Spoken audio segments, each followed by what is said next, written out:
Queridos, graça e paz, sejam todos bem-vindos. Vocês aqui na gravação, seja muito bem-vindo. E vamos crescer na graça e no conhecimento do nosso Deus. Aproveitando, você que ainda não é inscrito no nosso canal, se inscreva, ative o sininho para receber as nossas notificações. Vamos desfrutar da graça de Deus. E aí é o tema: a tua graça nos basta. Amém? Nós concordamos com isso, que a graça de Deus é o suficiente. A graça de Deus nos basta. Nós não estamos mercadejando com Deus, nós não estamos colocando Deus na parede, nós não podemos exigir nada de Deus. O apóstolo Paulo, escrevendo aos Romanos, ele diz assim: quem vos deu para ele para querer receber? Porque dele, por ele, para ele são todas as coisas. Então assim, Deus não deve nada para ninguém. Deus, ele tem nos favorecido com a sua graça, com a sua benevolência, com a sua generosidade. Então a graça dele nos basta. E quando nós entendemos que a sua graça nos basta, Deus se alegra conosco. Porque Deus está vendo que nós estamos honrando, confessando, nós estamos adorando em espírito e em verdade, não por algum tipo de interesse, porque Deus é obrigado a fazer, porque eu vou chamar a atenção de Deus através das minhas ações religiosas, eu vou chamar a atenção de Deus através de um paga-preço, eu vou chamar a atenção de Deus porque eu tenho vida no altar, não é isso? A religião ensina muito isso. A graça de Deus, na verdade, amados, ela coloca o homem no lugar do homem e Deus no lugar de Deus. Precisamos aprender isso. É basicamente aquilo que João Batista disse: é necessário que eu diminua para que ele cresça. E nós precisamos entender isso, que a graça de Deus é a diminuição do homem e a grandeza de Deus sendo manifesta. Olha lá, falaremos poucos nesta noite, mas um assunto que vai, por certo, impactar o nosso espírito. 2 Coríntios 12, 7, o apóstolo Paulo, ele escreve dizendo assim: e para que não me exaltasse pela excelência das revelações, foi-me dado um espinho na carne, a saber, um mensageiro de Satanás, para me esbofetear, a fim de não me exaltar. Então, olha que interessante. Paulo disse que para que ele não se exaltasse pelas excelências das revelações. Então o apóstolo Paulo, ele tinha um motivo, o porquê ele estava falando isso aí. Para que não me exaltasse pela excelência das revelações. Foi-me dado um espinho na carne. Observe, amado, que quando Paulo fala de espinho, ele fala que foi na carne. Por quê? Porque nós entendemos que no espírito nós estamos perfeitos. E nós sabemos que no nosso espírito não há espinhos. Por quê? Porque nós somos espíritos aperfeiçoados. Paulo disse: estais perfeitos nele, que é o cabeça de todo o principado e toda potestade. Então assim, o nosso espírito está perfeito. O mesmo Paulo, ele escrevendo na segunda carta aos Coríntios, 4,16, ele diz: ainda que o nosso homem exterior se corrompa, que é a carne, mas o nosso homem interior, ele se renova, que é o nosso espírito. Então, o espinho que foi dado em Paulo, ou a Paulo, foi dado na carne de Paulo. Diga-se de passagem, todos nós carregamos um espinho na carne. E esses espinhos que a vida, traz para a nossa existência, é para a gente aprender a depender inteiramente da graça de Deus, para a gente não se exaltar, para a gente não se ensoberbecer, achando que sabe tudo, que é dono de tudo, que pode tudo. Não, nós dependemos inteiramente da graça de Deus. E Paulo disse: foi-me dado um espinho na carne, a saber, o mensageiro de Satanás, para me esbofetear, a fim de não me exaltar. Eu não vou entrar na questão aqui do mensageiro de Satanás, o espinho na carne de Paulo. Nós temos algumas mensagens aí no nosso canal falando sobre isso. Mas eu quero atentar apenas para a questão da graça que nos basta. Vamos lá. Acerca, 12:8, 2 Coríntios. Acerca do qual 3 vezes orei ao Senhor, para que se desviasse de mim. Então, aquele espinho na carne de Paulo estava incomodando Paulo. E tudo que nos incomoda, a quem nós logo buscamos socorro, é a Deus. Senhor, me livra dessa situação. Senhor, tira esse problema de mim. Senhor, entra com providência. É natural do Filho de Deus ele recorrer a Deus. É natural do Filho de Deus apresentar a sua causa, né? Lançar diante do Senhor a nossa ansiedade, as nossas petições a Deus. Existe até uma falácia aí no meio da graça, que assim, a gente tem que analisar direitinho. Em graça não precisa orar, porque Deus já determinou tudo. Em graça não precisa você orar, porque o que tem de acontecer vai acontecer. Amados, os propósitos infinitos determinados de Deus, de fato, nós já sabemos. Ou nós temos em mente a consciência de que tudo que Deus estabeleceu vai acontecer. Mas é natural do Filho de Deus, quando ele passa por um processo difícil na vida, por umas circunstâncias, é natural ele pedir a Deus. Ele vai pedir a quem? Ao prefeito? Ao vereador? Ao governo? Ao pai e à mãe? Aos médicos? Claro que não. É claro que a nossa oração não é mais aquela oração, aquela petição legalista, aquela falácia religiosa, e eu determino, e sai demônio, e sai preto velho, e tira a mão da minha finança, e não sei o que. Não é isso mais. A nossa oração, a nossa comunicação com o Pai, através do Espírito, a palavra de Deus diz que o Espírito intercede por nós com gemidos inexprimíveis. É uma oração, é uma confissão, melhor dizendo, com inteligência, com entendimento, com racionalidade, baseando na palavra de Deus, confessando a palavra de Deus, chamando a existência daquilo que está escrito e descansando, sabendo que aquilo que Papai do Céu fizer está bem feito. Mas sim, é normal o Filho de Deus clamar por Deus. A minha filha está em casa, a não ser quando a mãe está, que ela vai pedir alguma coisa, a primeira pessoa que ela corre para pedir é o pai. Papai, me dá aquele doce. Papai, me dá aquele biscoito. Por quê? Porque ela sabe que o pai é sensível àquilo que ela está pedindo. Então assim, Deus quer ver a nossa dependência a Ele. Deus quer ver a nossa dependência da graça dEle. Mas Ele não vai mudar o que Ele determinou. Sim. Mas a oração não é para mudar o coração de Deus. A oração não é para mudar a mente de Deus. A oração é para mudar a minha mente. A oração é para mudar o meu coração. A oração é para minhas vontades se alinhar à vontade de Deus. Então a graça dele nos basta. Olha lá. Acerca do qual 3 vezes orei ao Senhor para que se desviasse de mim. Uma coisa interessante, que não é comum um judeu autêntico ele repetir petições, orações. Para Paulo pedir 3 vezes pela mesma coisa, é porque aquilo estava lhe machucando demais.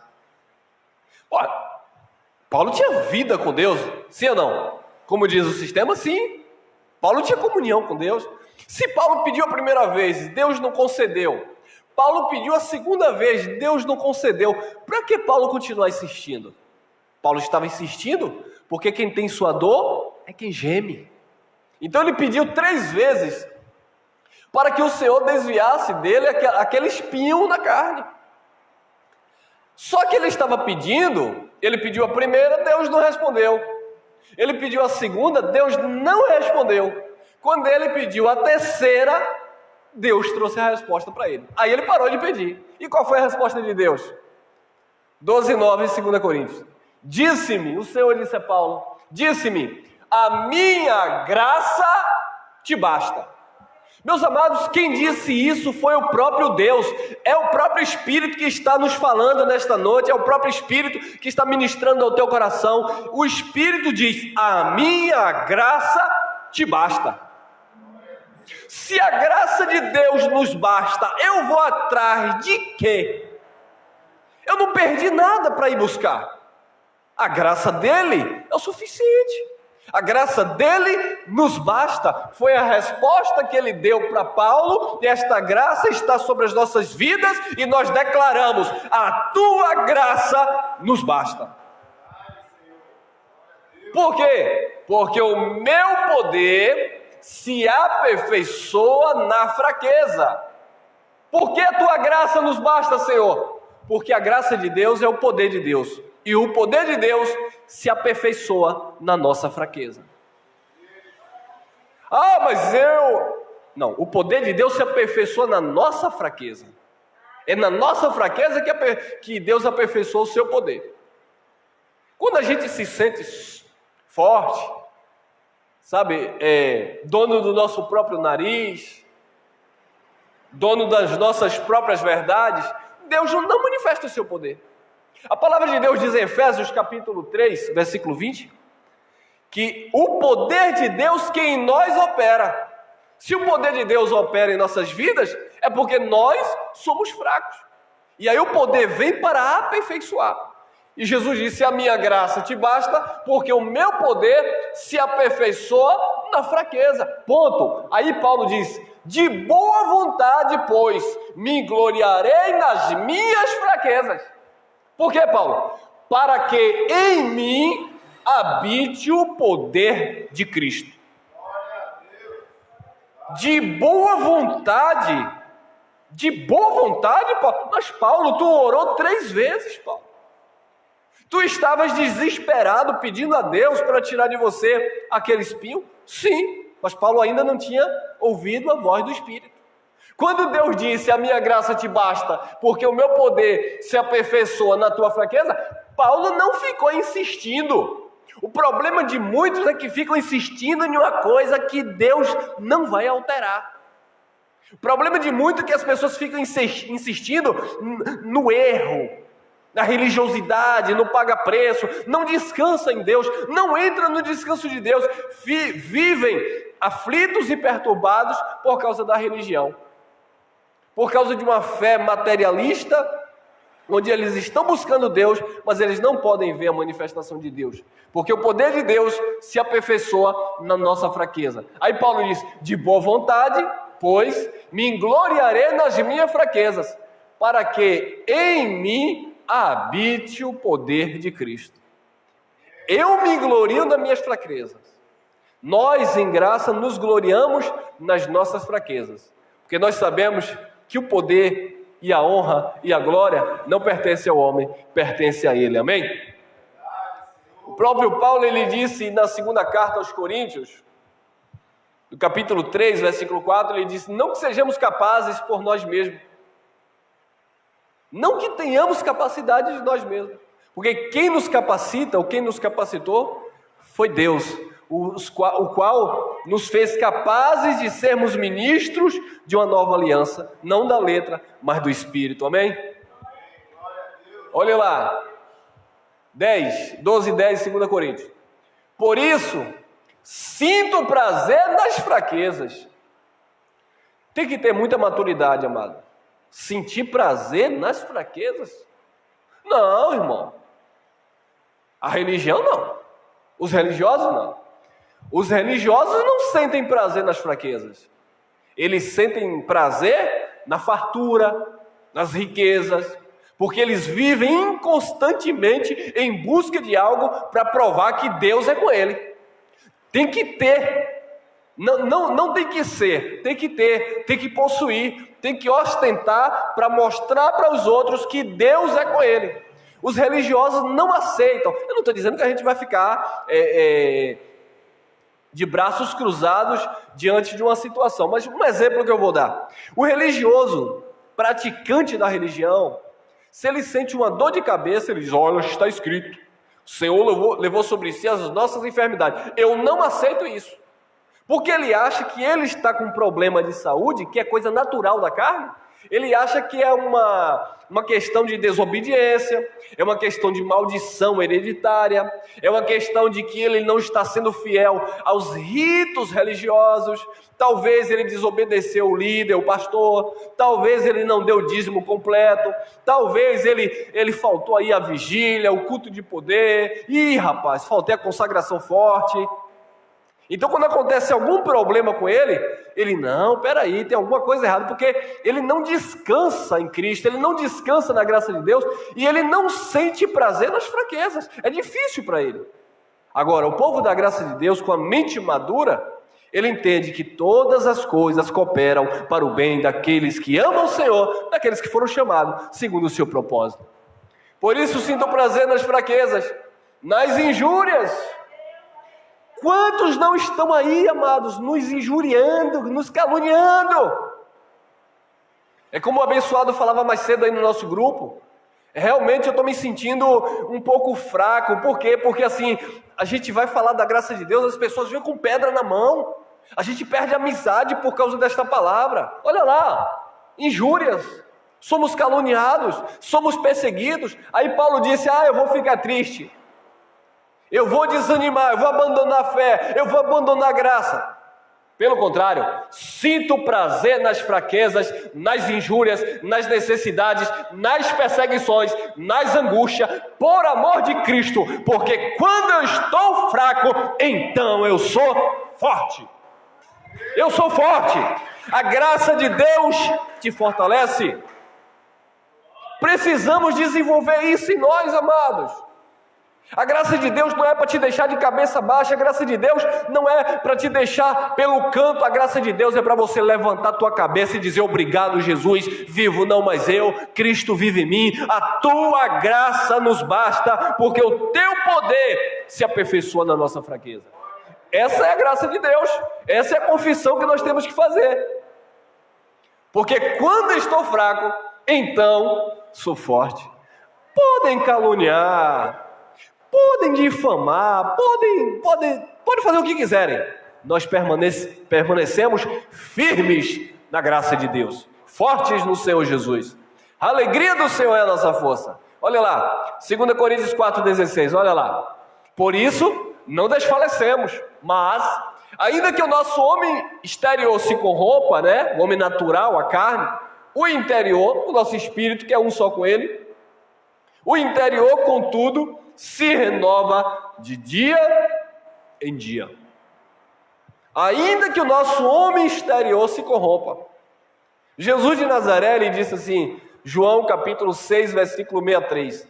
Ele disse, a carne para nada presta, ela se corrompe. As palavras que eu vos digo são espírito e vida. A graça de Deus é espírito e vida para as nossas vidas. A carne para nada presta, mas a palavra espírito e vida, ela traz força, ela traz vigor para o teu homem interior.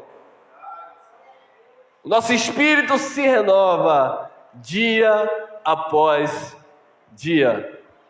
Olha lá, 2 Coríntios 4,17. 4,17, 2 Coríntios. Porque a nossa leve e momentânea tribulação produz para nós um peso eterno de glória muito excelente. Olha que interessante, amados.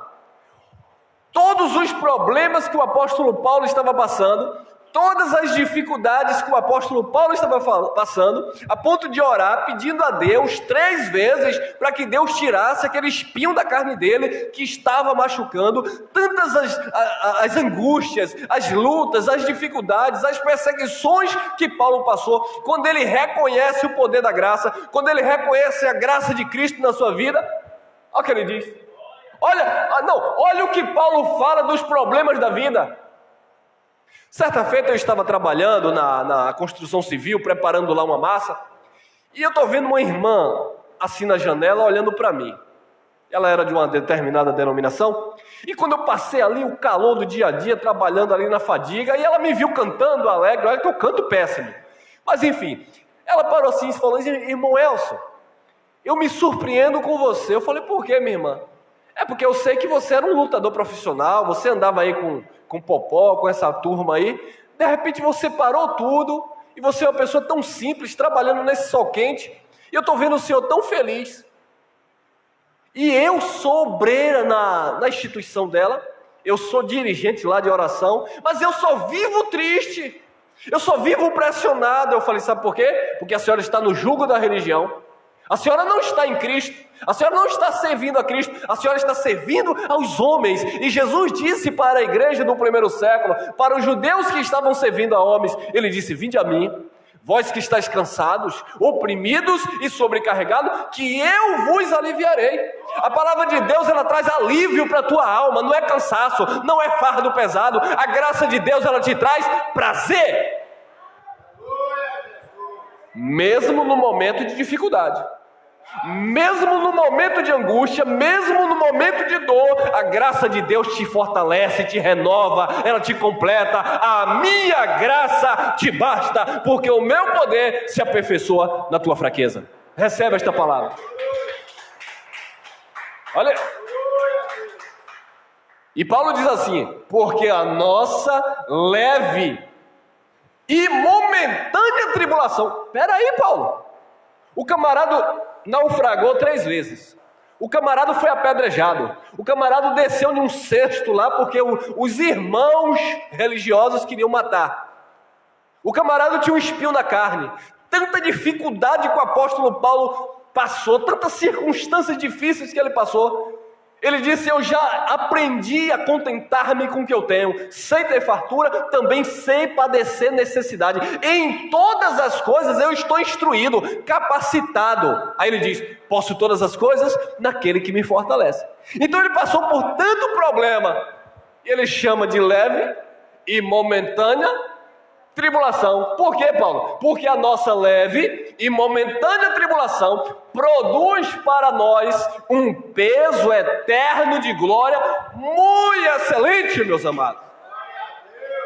A palavra de Cristo, o evangelho do Cristo ressuscitado é muito mais glorioso do que essas lutas e dificuldades que nós enfrentamos na vida. Nós precisamos olhar para Jesus com outros olhos, não ficar preso ao materialismo, às dificuldades, às lutas, se eu tenho para comer ou se eu não tenho, se eu posso viajar ou não. Meus amados, eu estou com o olhar em Cristo Jesus, que é o autor e consumador da minha fé. Nossa leve e momentânea tribulação produz para nós um peso eterno de glória muito excelente. 18. Não atentando nós nas coisas que se veem. O problema é que muitos crentes, eles ficam presos nas coisas que se veem. Eles ficam presos, atrelados no material, no tocável, no palpável, no tangível. Paulo disse, não atentando nós nas coisas que se veem, mas nas que se não veem. Por quê? Porque as que se veem são o quê? Temporais. Vai passar, irmão.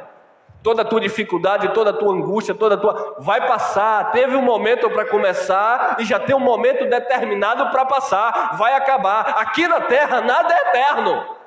Vai passar, irmão. Ô, irmão, estou enfrentando uma luta. Vai passar, irmão. Ô, irmão, mas essa dificuldade, confie na graça de Deus que você já é mais do que vencedor.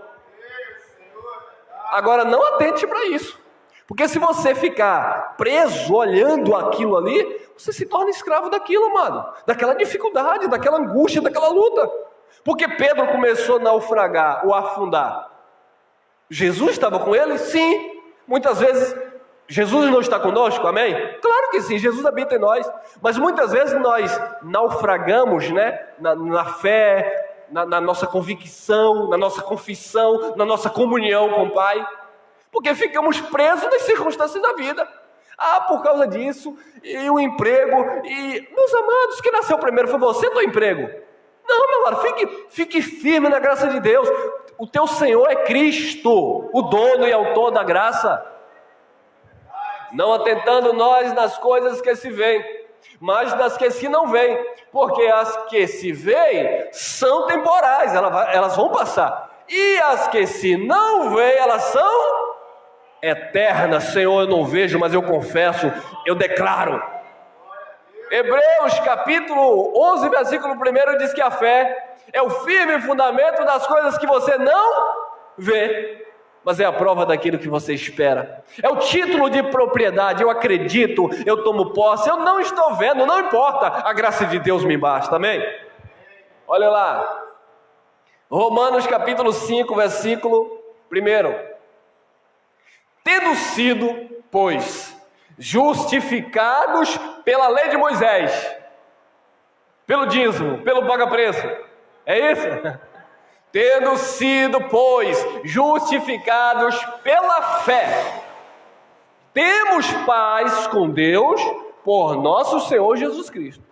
Nós fomos justificados pela fé. E mediante a justificação pela fé, nós estamos em quê? Em briga com Deus? Em contenda com Deus?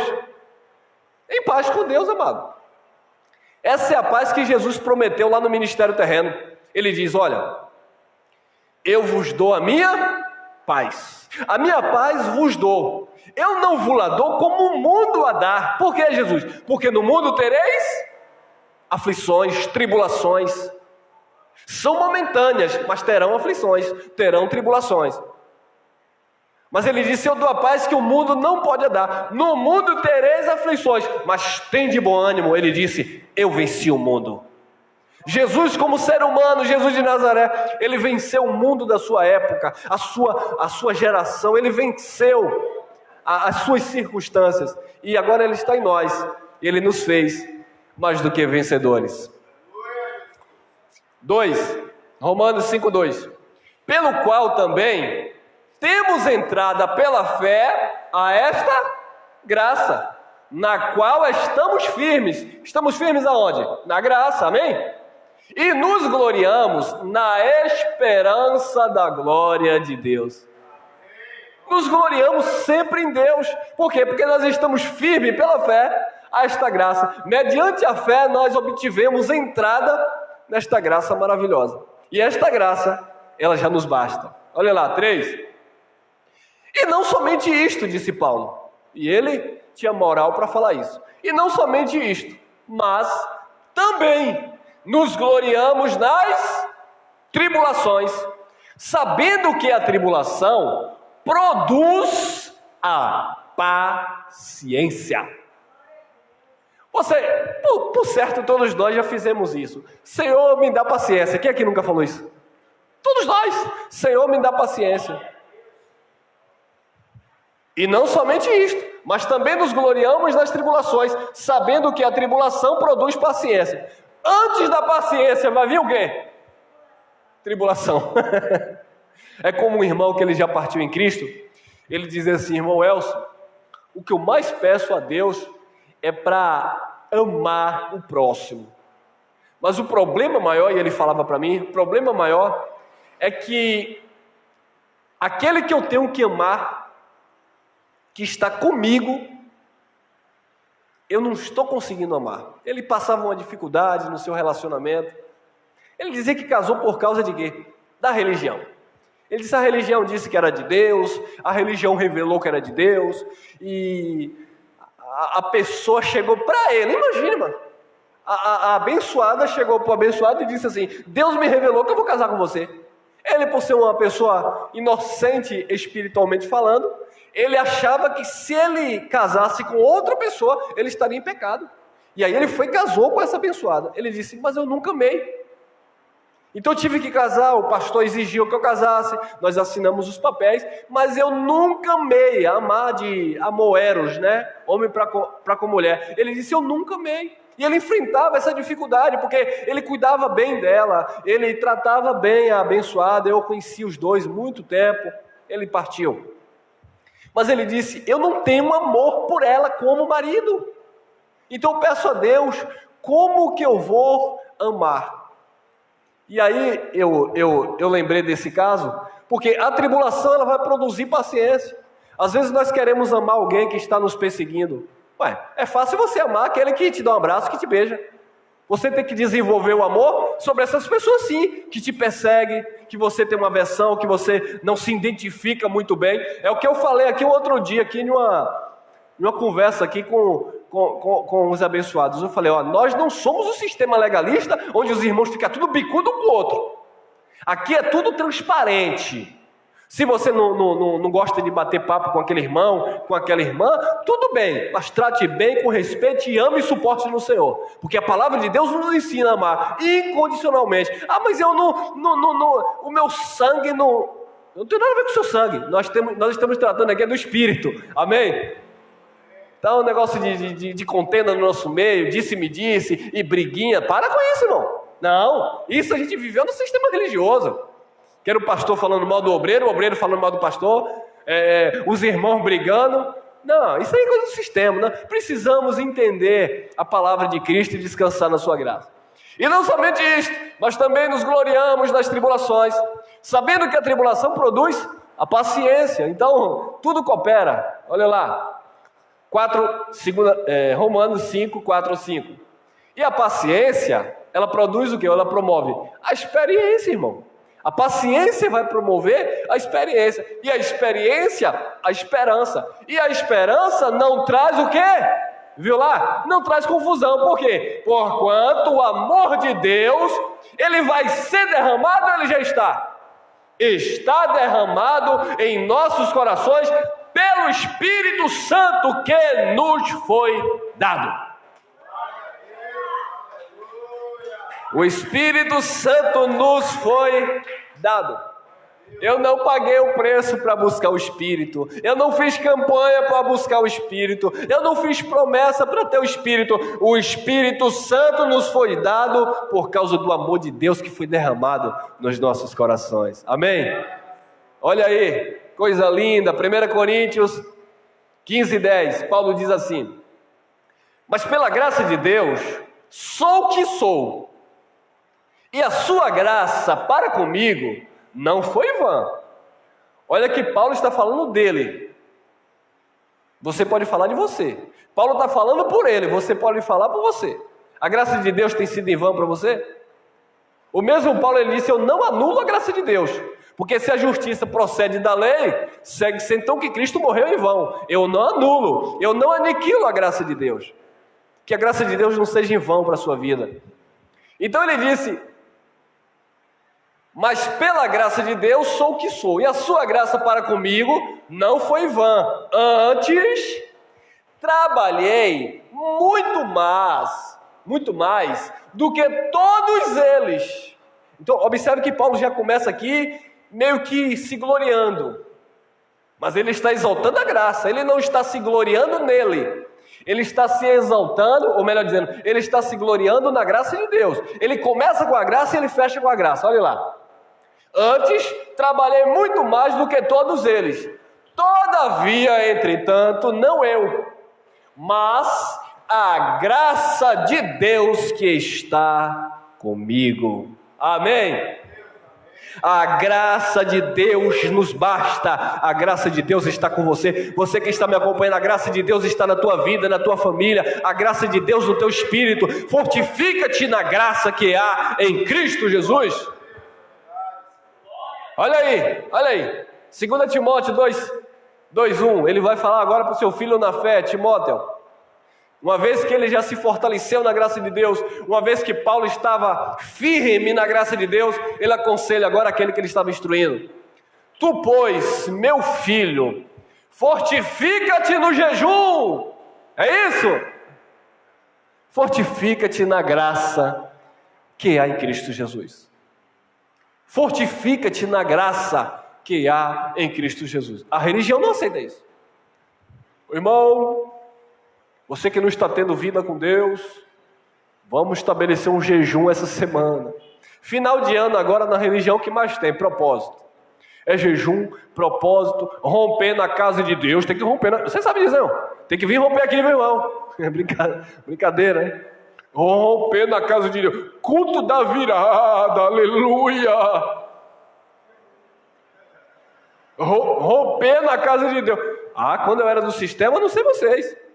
Deu final de ano, eu ia viajar, misericórdia. Se eu viajasse, quando eu voltasse, nem graça e paz me dava. Nem paz do Senhor. Era passou. É paz do Senhor, não é passou para lá. Por quê? Porque tinha que romper na casa de Deus. Que Deus, irmão. Estamos livres e nós somos a casa de Deus, amém? Ele disse: tu, pois, meu filho, fortifica-te na graça que há na tua religião, em Cristo Jesus. Fortifica-te na graça que há em Cristo Jesus. 1 Pedro, capítulo 1, versículo 13. Portanto, cingindo os lombos do vosso entendimento, sede sóbrios e esperai inteiramente, aonde? Na graça que se vos ofereceu na revelação de Jesus Cristo.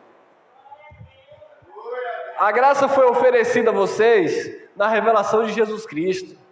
A graça de Deus não é pregada pelos religiosos, a graça de Deus não é pregada pelo curso de teologia. É como a irmã conversa sempre conosco, se reúne conosco, ela diz assim: rapaz, eu fiquei acho que 2, 3 anos pagando um curso de teologia caríssimo. Agora eu olhei para o diploma, olhei para os livros, vou jogar tudo fora, porque a graça de Deus anulou aquele aprendizado humano. Claro, a religião não tem graça de Deus, a religião não tem o poder de Deus, a religião tem a falácia, a religião tem a teologia deles, não tem o conhecimento de Deus.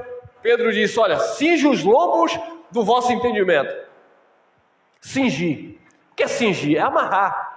Imagine você coloca um cinto, né, uma cinta nas calças para não cair. Aí Pedro está dizendo: cinja os lombos, amarre aqui, ó, este conhecimento, cinja os lombos do teu entendimento, sede sóbrio, atento, ligado, percebe tudo, discerne tudo muito bem, e de ninguém é discernido. O homem natural não compreende as coisas do Espírito, mas nós que somos espirituais compreendemos tudo muito bem. Amém? Sede sóbrio e esperai aonde? Eu vou esperar no prefeito, eu vou esperar no currículo que eu mandei. Esperar inteiramente na graça que se vos ofereceu na revelação de Jesus Cristo. Eu espero na graça dele. E Pedro continua, 5:10, 1 Pedro. E o Deus de toda a graça. Olha que lindo, irmão. Eu acho lindo esse texto. E o Deus de toda a graça, que em Cristo Jesus nos chamou à sua eterna glória. Então a glória de Cristo não é uma glória parcial, momentânea, é uma glória eterna. O Deus de toda graça que em Cristo Jesus nos chamou. Não é que você aceitou Jesus, não é que você pediu a Ele para te aceitar, não. Ele, Jesus, nos chamou à sua eterna glória. Depois de haver padecido um pouco. Claro, Pedro está falando daquele contexto, mas nós podemos trazer para o nosso contexto. Depois de termos padecido um pouco, diga-se de passagem, nós padecemos e foi muito antes desta graça. Depois de havermos padecido um pouco, Ele mesmo, o Senhor, vos aperfeiçoe, confirme, fortifique e estabeleça. Ele mesmo. Então quem aperfeiçoa, quem fortifica, quem aperfeiçoa, quem confirma, quem fortifica e quem estabelece é o próprio Cristo, mediante a sua graça. Amém? A tua graça nos basta, Senhor. Tito capítulo 2, versículo 11. E aqui estamos encerrando. Porque a graça salvadora de Deus se há manifestado a todos os homens. Porque a graça salvadora de Deus, essa graça aqui, amado, não tem nada a ver com salvação do nosso espírito. É uma revelação, é um entendimento que ela vem para a nossa mente e ela nos salva. Assim como essa graça nos salvou do sistema religioso. Olha lá. Porque a graça salvadora de Deus se há manifestado a todos os homens. Todos aqui são todos os filhos, eleitos, predestinados em amor. Essa graça, na verdade, ela é educadora. Ela nos ensina. Olha lá, e o 12 nós temos o resultado disso. Olha lá, ensinando. O que ensina? A graça salvadora. A graça se manifestou aos homens, o quê? Ensinando-nos que. Então a graça ensina o quê?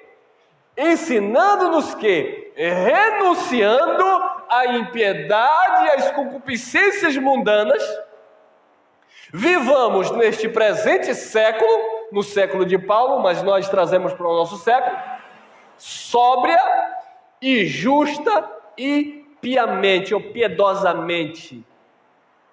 Então a graça de Deus, ela se manifesta, amado, para nos ensinar que nós devemos renunciar às impiedades e concupiscências mundanas. Ou seja, a graça de Deus, ela nos disciplina, ela nos educa. Não, eu vou falar agora aqui na câmara para os gracistas. Não existe você receber a graça de Deus e querer andar, amado, tomando seu goró, bebum, de qualquer jeito, com a boca falando. Tem uns ditos da graça, meu irmão, que abre a boca para falar coisa que nem aqueles que estão fora do sistema religioso não falam. Desculpa a expressão, são bocas podres, palavrões, xingamento, e isso é em graça. Que graça é essa? Eu estou na graça,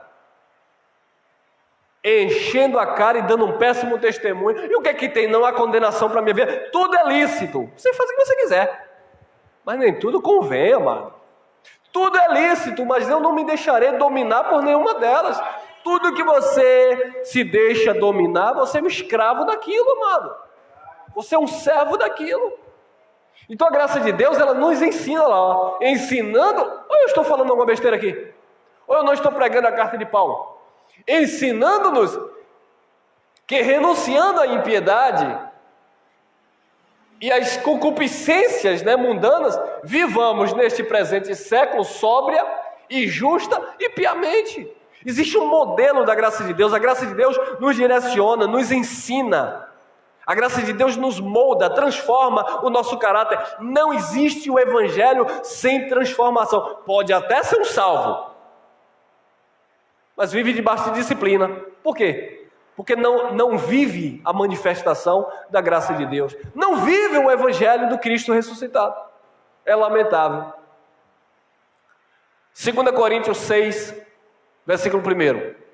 E nós, cooperando também com Ele, estamos apenas cooperando. Paulo disse, um planta, eu plantei, Apolo regou. Um planta e outro rega, mas quem dá o crescimento é Deus, amém? Apenas cooperamos, e nós, cooperando também com Ele, vos exortamos, e é o que nós estamos falando, exortando pela palavra. Olha lá, vos exortamos a que não recebais o quê? A graça de Deus em vão. Não receba a graça de Deus em vão. Paulo disse que ele não recebeu a graça de Deus em vão. Nós não devemos receber a graça de Deus em vão. Amém, queridos? E aqui nós encerramos. 2 Coríntios 6, 2. Porque diz, ouvi-te em tempo aceitável, e socorri-te no dia da salvação. Eis aqui agora o tempo aceitável. Eis aqui agora o dia da salvação. Amém? Você que talvez chega aí no nosso canal, vai ouvir essa palavra pela primeira vez. Você que caiu aí, eu não vou dizer que caiu de paraquedas, se veio foi com o propósito de Deus. Eu nunca vi essa mensagem, eu nunca vi isso. Hoje é o dia aceitável. Hoje é o dia dessa salvação na tua mente, na tua alma. Porque diz, ouvi-te em tempo aceitável, e socorri-te no dia da salvação. Eis aqui agora o tempo aceitável, e eis aqui agora o dia da salvação. Paulo falava dentro daquele contexto, mas como eu falei, talvez seja a primeira vez que você está ouvindo essa palavra. Não abandone, não rejeite, não despreze a graça de Deus. Amém, queridos? Porque a tua graça nos basta. Graça e paz.